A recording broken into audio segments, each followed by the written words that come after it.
The first warning came at sunset. It had been one of those long, uneventful days that blurred into the others. Work had been exhausting, not because it was difficult, but because it was always the same. I had spent 8 hours staring at spreadsheets, answering emails that didn't matter, and pretending to care about office gossip. By the time I pulled into my driveway, my only real plan for the evening was to crack open a beer, heat up a frozen meal, and let my dog, Sam, curl up at my feet while I watched some mindless TV. But then, as I stepped out of my truck, I noticed the sky. It was green. Not the soft, eerie tint that sometimes came before a storm, but an unnatural shade, almost sickly, like bruised flesh. The wind had died completely, leaving the air too still, too heavy. Even the usual sounds of my quiet Oklahoma town, distant cars, dogs barking, kids playing, had disappeared. And then the siren started. The sound ripped through the silence, a mechanical wail that sent a shiver down my spine. Tornado warnings weren't rare around here, but something about this one felt off. Maybe it was the timing. There hadn't been a single drop of rain or a gust of wind. Maybe it was the way the sirens kept going, longer than I had ever heard before. Or maybe it was just the way my gut twisted, a primal instinct, whispering that something was wrong. I pulled out my phone, already expecting the emergency alert. Tornado warning. Seek shelter immediately. No surprise there, but something about the wording made my unease deepen. Usually, the alerts were more specific, mentioning locations, estimated times, something. This one was vague. Still, I wasn't about to ignore it. I turned toward my house, whistling for Sam. She should have been at the door by now, waiting to come inside like always. But she wasn't. Instead, she was standing stiffly in the middle of the yard. Her ears perked, her fur bristling. "Sam," I called. She didn't move. I took a step toward her. That's when she growled. Sam was the friendliest dog I had ever known. I had seen her wag her tail at total strangers, try to play with the mailman, and even lick the vet's face after getting a shot. But now she was baring her teeth at nothing. "Come on, girl," I coaxed, forcing calm into my voice. She hesitated before finally trotting toward me, tail tucked between her legs. I picked her up, feeling her body tremble against me. Her heart was pounding. The sirens kept screaming. I shook off the uneasy feeling creeping up my spine and headed for the storm cellar. It was an old, reinforced shelter beneath my house, simple but sturdy. I had stocked it up well, just in case. But as I reached for the cellar door, Sam struggled in my arms. She twisted, claws scrabbling against my chest, whimpering. I almost dropped her. "Whoa, hey, what's wrong with you?" She wasn't trying to get away from me. She was trying to get away from the cellar. I hesitated, glancing back at the sky. The green hue had deepened. The air felt even heavier, pressing against my skin like something alive. A new message buzzed on my phone. Tornado warning. Seek shelter immediately. Do not leave until an official signal is given. That part was new. A fresh wave of unease washed over me, but I pushed it down. Sam was just being weird. Maybe she sensed the storm coming and was panicked. Dogs did that. Ignoring her protests, I pulled open the heavy cellar door and climbed down, tucking her against my chest. She whimpered, but didn't resist, as I pulled the door shut behind me, locking us inside. The cellar was small, with concrete walls and wooden shelves lined with supplies. A single dim bulb flickered overhead, casting long shadows. The space had always felt safe before, but tonight, the air inside felt just as heavy as it did outside. I set Sam down, and she immediately pressed herself against my leg, still shaking. I tried to distract myself. I grabbed a beer from the mini fridge in the corner, twisted the cap off, and took a long swig. Then I flipped on the old emergency radio. Static. I frowned and adjusted the dial. More static. Finally, the broadcast crackled through. Residents are advised to remain indoors or in a storm shelter. Secure all doors and windows. Do not answer any calls for help or requests for entry until an official signal is given. Stay safe. My stomach clenched. That wasn't normal. Tornado warnings didn't come with rules like that. They didn't tell you to ignore people asking for help. I turned the volume down and sat in silence, listening to the sirens wail above. Sam whimpered again, curling into my side. I stroked her fur, my mind racing. Maybe I had misheard the broadcast. Maybe it was a precaution. Maybe... Thump. I froze. Sam tensed against me, ears perked. Thump. The sound had come from above. My pulse pounded. It could have been debris from the storm. It could have been an animal. It could have been knock, knock, knock. My breath caught. That was not the wind. Someone was knocking on the cellar door. A chill ran down my spine. No one should be outside in this weather. No one could be outside in this weather. The knocks came again, louder this time. Then, Alec? I went rigid. The voice was muffled through the thick door, but I recognized it immediately. It was my brother, Mark. For a second, pure relief surged through me. Mark, my big brother. The guy who had always looked out for me, always had my back. The guy who lived in California. Mark hadn't been in Oklahoma for 10 years. My blood ran cold. The voice called again. Alec, let me in. It's bad out here. I swallowed hard, gripping the beer bottle so tightly my knuckles ached. My brain screamed at me to open the door. It's Mark. It's your brother. He needs help. But my gut whispered, that's not Mark. I licked my lips, my throat suddenly dry. Mark? Silence. Then, a quiet, wrong chuckle. My breath hitched. The cellar door rattled, like something was pressing against it. A low, wet whisper seeped through the cracks. Let me in, Alec. Every instinct in my body screamed no. I grabbed Sam, pressing her against my chest. The cellar door rattled again, harder this time. Then came the scream, high, inhuman. Sam yelped, burying her head against me. I squeezed my eyes shut, heart hammering. The sirens kept wailing. The storm raged on, and I did not open the door. Something is out there. The sirens didn't stop. I don't know how long I sat in the cellar, gripping Sam like a lifeline. My body ached from how tightly I was holding her, but I couldn't loosen my grip. Not after what I just heard. Not after that thing pretended to be my brother. The pounding on the cellar door had stopped. The whispering had stopped. But the storm was still raging, and the sirens were still howling their endless warning.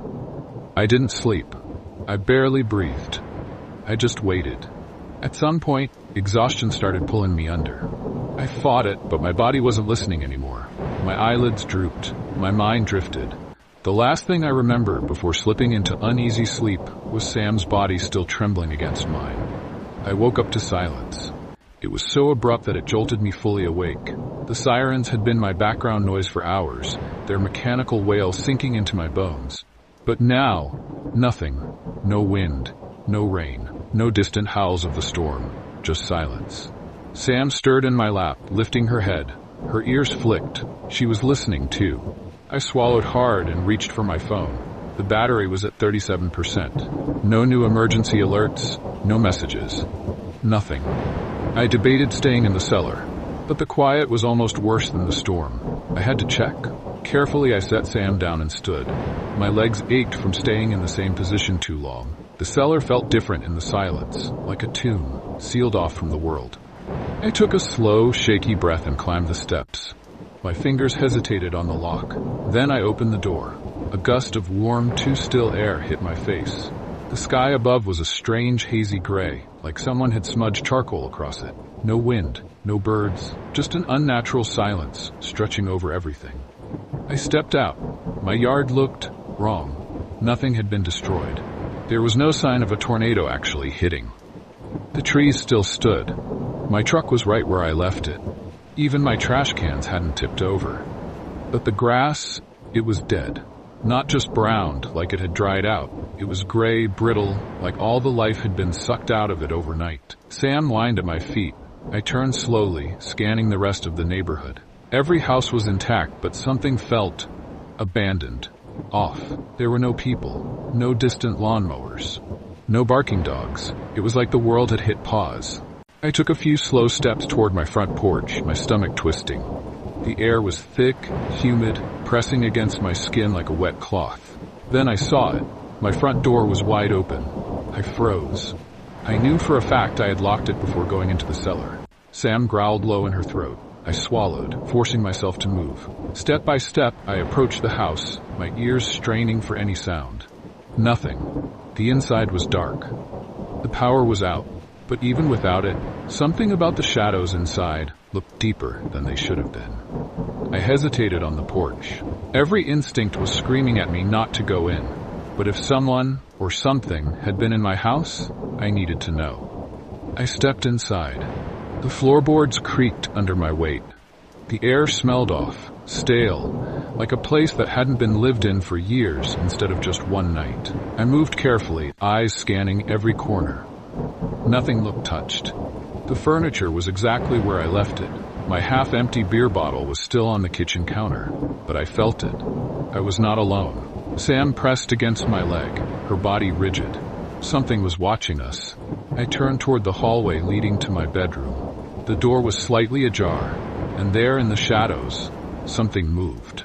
I didn't see details, just the slightest shift, like something had been standing perfectly still and had just barely shifted its weight. My heart slammed against my ribs. Sam let out a snarl.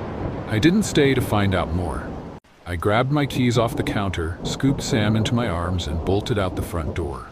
I was in my truck in seconds, shoving the key into the ignition with shaking hands. The engine would not start. Come on, come on, come on. Nothing. I twisted the key again. The radio crackled to life. At first, it was just static. Then, do not leave, do not run. The voice was garbled, layered under the white noise. Stay inside. Do not answer the door. Do not go into the dark. I felt something watching me. Not from the house, from the street. Slowly, I turned my head. A figure stood at the end of my driveway. Tall, unmoving, features blurred, like it was out of focus in a way that didn't make sense. I couldn't tell if it was facing me, but I felt its eyes. Sam whimpered in my lap, curling into a tight ball. The figure didn't move, didn't breathe. The radio crackled again. Do not look at them. My pulse skipped. The figure tilted its head. I slammed my hand down on the horn. A loud, sharp blast filled the air, and the figure was gone. Not like it had run, not like it had faded, just gone, like it had never been there. The static on the radio vanished. The truck engine rumbled to life. I was shaking so hard I almost couldn't press the gas. But I did. I tore out of the driveway, tires screeching. I didn't care where I was going, I just needed to go. As I sped down the empty streets, something in my gut told me the storm hadn't ended. It had just changed. And whatever was happening in this town, it was only the beginning. Day 3. Nowhere feels safe. The road stretched ahead, empty and wrong. No cars, no people. Just the gray, dead landscape rolling by as my truck sped down the street. Sam sat curled in the passenger seat, her ears flattened, her body tense. She hadn't stopped shaking since we left the house. Neither had I. The town looked abandoned, like everyone had vanished overnight. No lights in windows, no movement. Even the air felt still. It wasn't just quiet. It was like the world itself was holding its breath. The radio remained silent. No music, no news. Just emptiness. I gripped the wheel tighter, forcing my brain to think. Where do I go?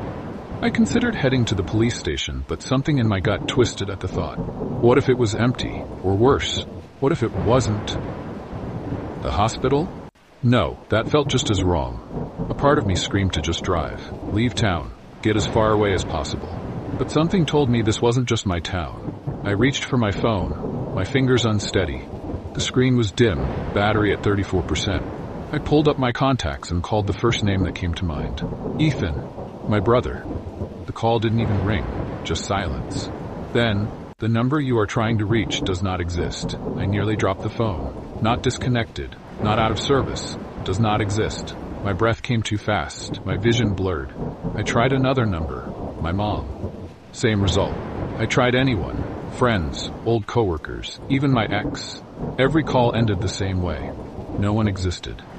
I clenched my jaw and dropped the phone onto the seat. My hands felt ice cold despite the humidity clinging to the air. This wasn't just a storm. This was something else. I took a deep breath and focused on the road. I needed a plan. Somewhere safe, somewhere I could think.